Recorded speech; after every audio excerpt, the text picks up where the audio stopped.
Welcome to a brand new segment of the Socially Desi Show. This is the Hustle Lounge. Hustle Lounge aims at showcasing stories of entrepreneurs across the world. The idea is to bring narratives that speak of real hustles that every founder has to go through to start and run one's business. In this episode of the Hustle Lounge, we are interacting with Piyush Suri.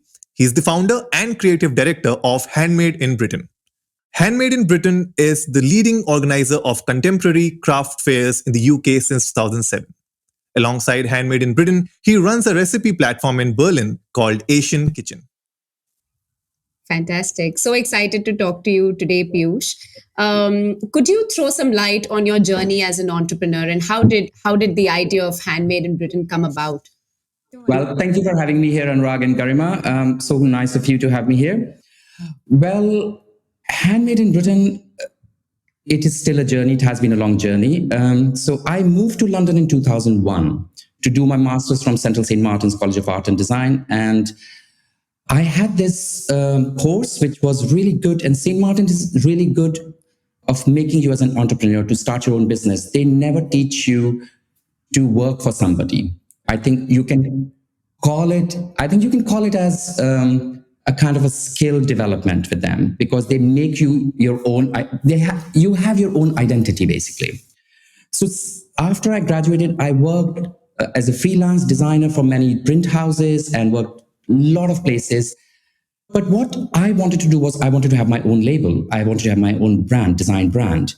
But it was very, very difficult, especially an Indian coming from Delhi, going to London, don't know how it will work. Don't know what methods were available to start a business, what funding was available. I was completely new. Secondly, there were very little platforms available in terms of there were not many shows happening. So there was only one fair, which I remember was Chelsea Craft Fair, which was run by Crafts Council, and it was so oversubscribed. You know, it was such a popular show running for 25, 30 years, and it was so oversubscribed that new graduates like me would never stand a chance to get in. Okay. So I was working part-time, I was doing freelance work, and one day while working part-time, I was so frustrated. You said, well, damn it, I'm going to start my own show. Okay. While working part-time, I was actually planning all this, and I looked at Handmade in Britain, the word. I said, but this sounds good, Handmade in Britain. It says what it is, made in Britain. Coming from India, you know, we take so much of pride on handmade in India. We work with artisans, and my background studying in NIFT and working with a lot of artists, you know, a lot of export houses. So I have worked with a lot of handmade products. So I thought, you know what, I'm going to start. I was lucky enough to get Handmade in Britain website at handmadeinbritain.co.uk and also to register a company. I was wondering that how come nobody registered a company in Britain called Handmade in Britain? It just took one Indian to go there to identify there's a gap in the market and registered the company. So that was it. 2007, I started Handmade in Britain.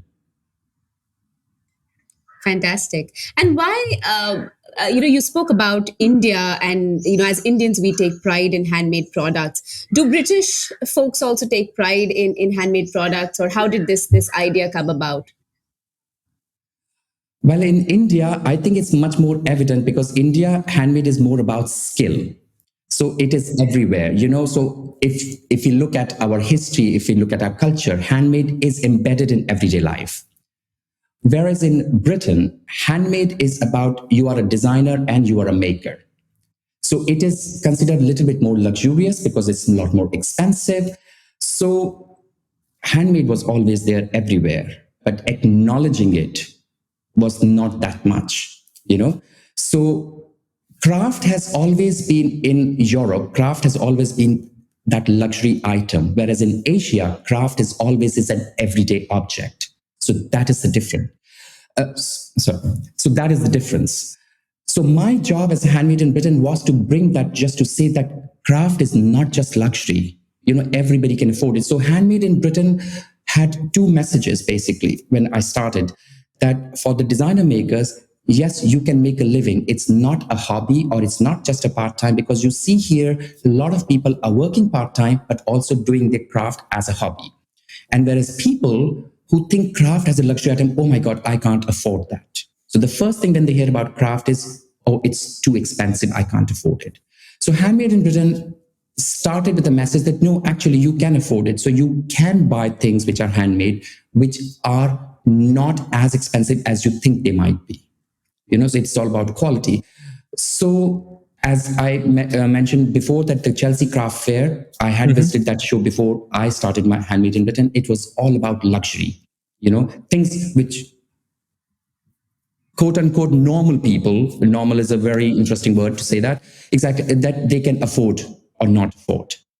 So Handmade in Britain, that's the reason I thought that it will be more important for Handmade in Britain to bring that craft into every people's life. So to answer your question, sorry, that yes, it was there, but it was not widely acknowledged. Interesting. And a Delhi boy going to UK for studies and then figuring out a business model and trying to do something different. How difficult was it, for you to establish your business there? How was the business environment? Was it something that you thought in the initial days that you will be able to set up easily, or did it take time for you to understand the environment and then make it truly global? Oh, I was an idiot when I started. I must say that. I had absolutely no clue. I was a designer. I was not an event organizer. I was not creating a platform. I had nothing in mind. The only thing that I had in mind was I want to start my own show so that I can show my work and then I can give a platform to other people. I made thousands of mistakes. And that those mistakes were learning lessons for me. I invested my own money. So I was doing my design work, freelance work, making money there, doing part-time evening jobs, in a bar, saving that money and putting everything in Handmade in Britain. I did not know that I could get the government funding. I did not know that I could get the business mentoring, but it was my mistake because I never had that mentor who could say that I did not come from a family of business owners, that how business could be owned. And I did not have any friends who were running their own businesses. They were all designers or they were all working. So I never got that, business mentoring, which I should have got it, So I made many mistakes. I did not pay myself for 3 years, 4 years, which is one of the big mistakes we always make. When you open a company, you should be paying yourself because you're working hard so much. Slowly, I got in touch with a lot of other organizations. And because Handmade in Britain, people started to get to know a little bit about us. So I started networking a little bit. And then people started coming to the show. Eventually, one thing I would say that my shows have always been about quality. So coming from a design background, I knew that I needed to do a show in one of the prestigious locations, which was Chelsea. Chelsea and Kensington is the richest borough of Britain. And I did not want to do a show anywhere else. I really wanted to do the show there. And so I made it possible. I dreamt of it. I made it possible. I made a loss? Yes.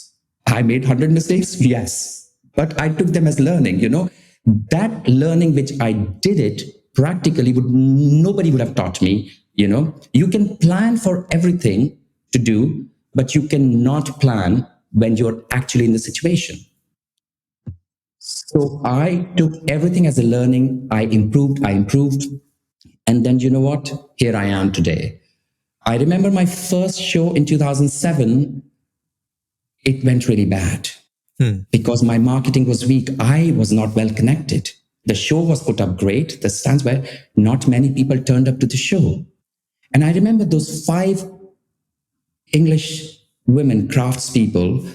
I would say because it could be a hint of racism or it not, but I did not take it as a hint of racism. But now I look at back. So these 5 women came to me and took me to the room, who were the exhibitors. Of course, they were not selling. They told me that you will never be successful in this, and we will make sure that you never do a show again because your shows are rubbish. That's what they're saying. So that I took it to heart. I said, you know what? Actually, I did this with a very clean heart because I wanted it to be successful.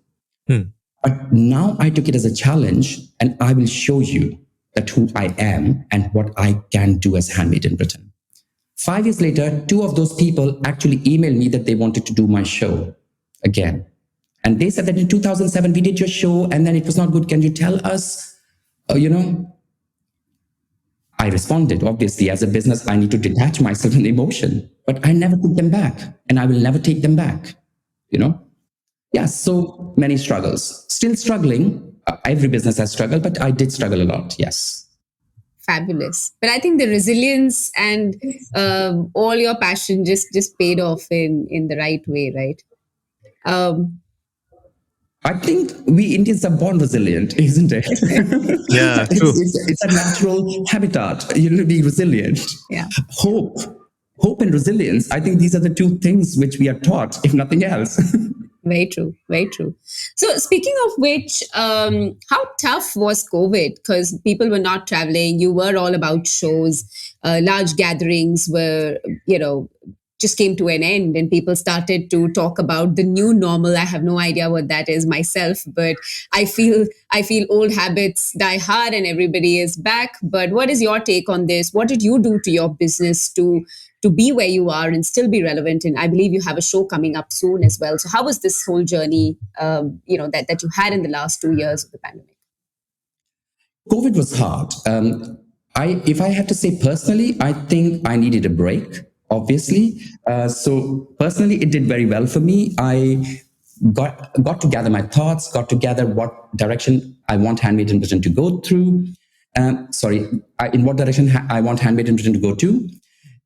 But on a professional level, I think it was difficult because one of our main platform is to organize events, and everything was shut down.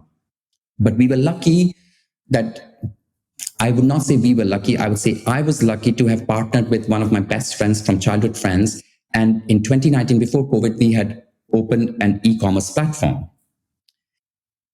We did not know that COVID is coming, but somehow I got together with a very good friend of mine, Saket, and then we opened this. And so that got us through COVID, I would say that.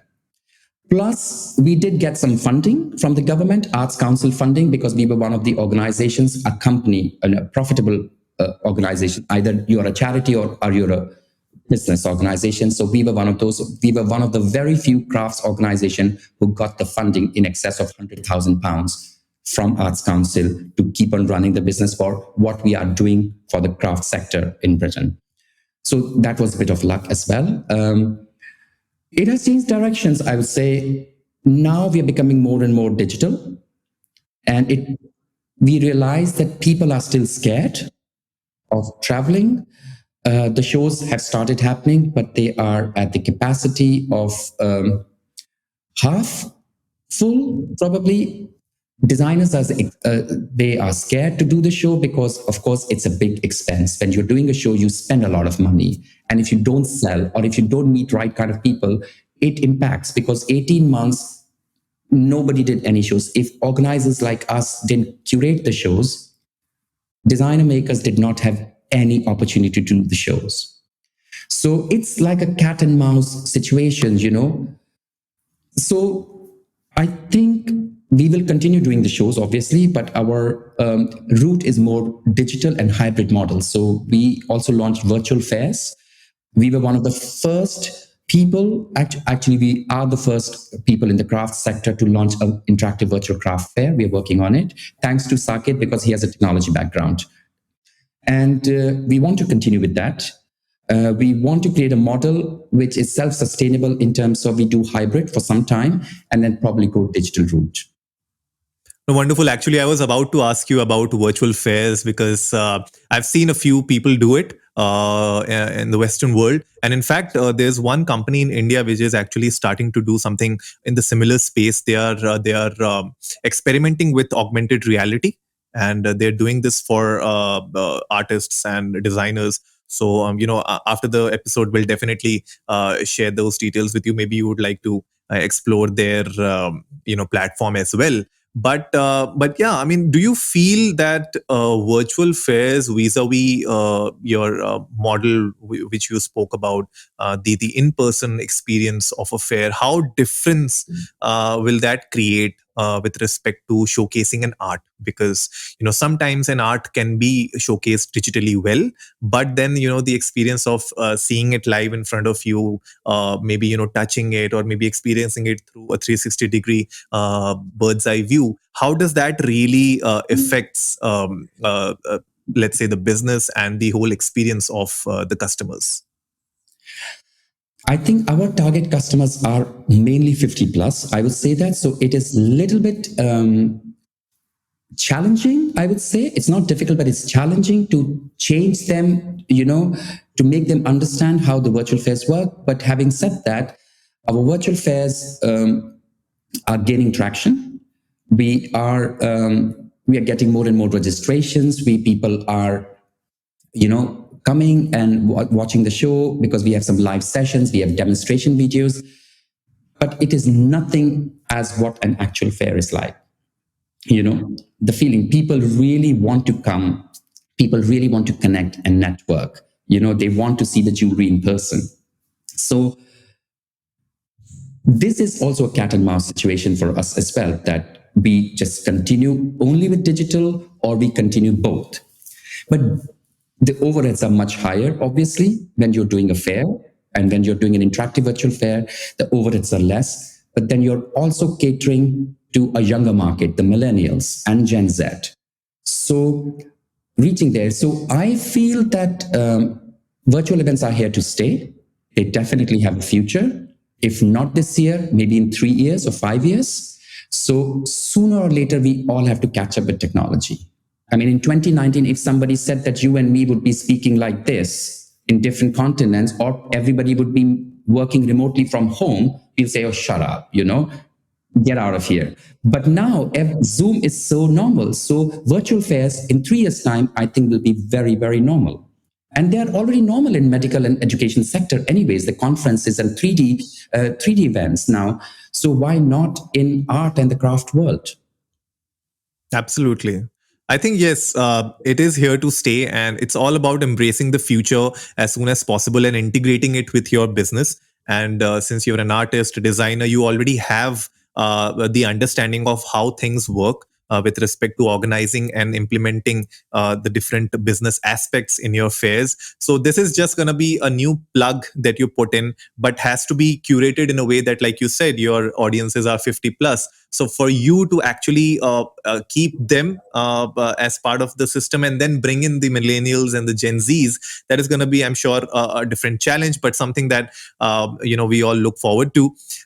Moving ahead, so interesting question that we have for you. I'm a big foodie, and I'm sure Garima is a big foodie as well.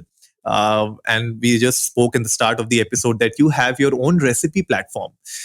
So tell us a bit about that, and how did that happen? 2 different scenarios, 2 different businesses, 2 different countries.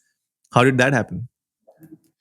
Well, I have been a foodie all my life. I loved cooking since I used to see my mom cooking and her recipes, and I always used to question, why are you cooking like this? Why can't you do this? So I always had this.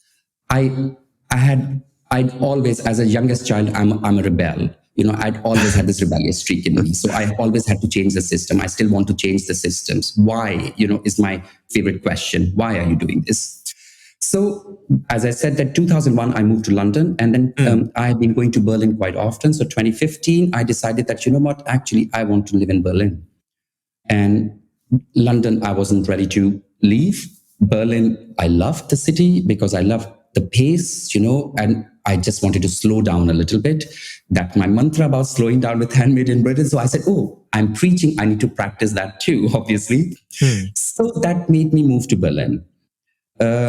But I still do half and half. So actually, I would say 80% Berlin, 20% London now, I would say. Okay. So when I was in Berlin, London has one of the most amazing Indian foods, I would say, that outside India, When I moved to Berlin, my God, that was terrible. So my friend said, oh my God, there's a great Indian restaurant. It was so awful, I would say that. Then I thought, what? Actually, why don't I start? So I started doing supper clubs. My friends ate the food and they said, you should start doing something professionally. I said, well, I'm not a professional chef. I can cook a home style food. So I started doing supper clubs in home actually before Corona. So I did for 1 year. So once a month, I would have my flat. I would have at least 8 to 10 guests. They will have a 5-course meal. They would not know what is going to be served. There won't be any menu. And every food, when the plate is served, then I would tell them, this is the food and this is the story why this is there. So I started that. So I ran just before Corona, and then everything shut down. So one of my friend who had eaten my food during the supper club, she's a filmmaker, Jane. She's from China. And so she came to me and she said that I would like to do a YouTube channel. I'm planning a YouTube channel and a recipe platform, and I would like you to be one of the cooks to do the videos. I said, okay. And then after a couple of months of development, she said, actually, I would like you to be a business partner because I want to bring your experience of running events and an e-commerce platform and all those things bring together. And I think we would be a good fit together to run. So hence Asian Kitchen in Berlin was born. And so we just launched last year in November 2020. The website has recently been launched. Season 1 is on the YouTube. It's just Asian Kitchen Berlin. And so we have right now 4 countries: Indonesia, China, Thailand, and India. And every season we would have 25 episodes, 25 recipes. So those recipes you can watch on our YouTube channel and also on the website. Let me tell you, that is, the Indian recipes are for the white people here. Of course they are, so of course if people are going to watch my recipe, they say, that's so simple, that's cooked, but it's a lentil, yellow lentil. We've been cooking all our lives. But I have to keep in account my target audience. So give them something simple to cook and easy to follow recipes. That's our mantra, basically. Wonderful, wonderful. And what's your star dish? What is that one dish that you love to cook? I would say that there are quite a few, but there are 2 dishes which I love to cook. Is when I'm feeling homesick and I need to have that comfort food. That is the yellow lentils, arar ki dal. This is, I do that. And one dish I love to cook, which my mom used to cook amazing, which is kathal. I don't know. Yes, exactly. Which is kathal and aloo, which is, it just tastes like, if you are a vegetarian, then it just tastes like meat, So it's a vegetarian meat dish. Yeah. I've heard that all my life being a vegetarian, that this just tastes like meat.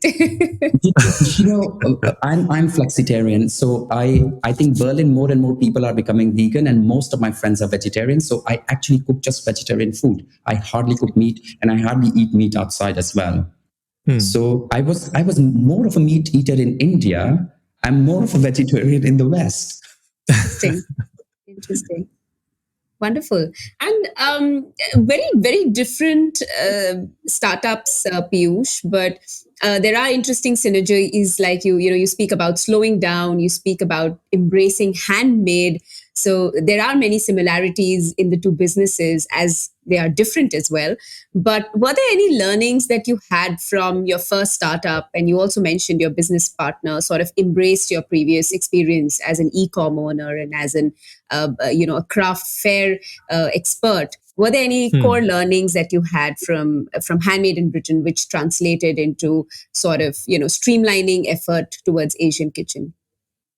Absolutely. I would say that I am taking that experience and bringing that to Asian Kitchen in Berlin. If we have to look at it on a macro level, both platforms are going to be similar. In one, we are supporting designer makers and craftspeople. And in the other platform, we are supporting the cooks who are making food, who do not have the capacity to open their own restaurant, but to promote their dinner events, their cooking workshops through our channel.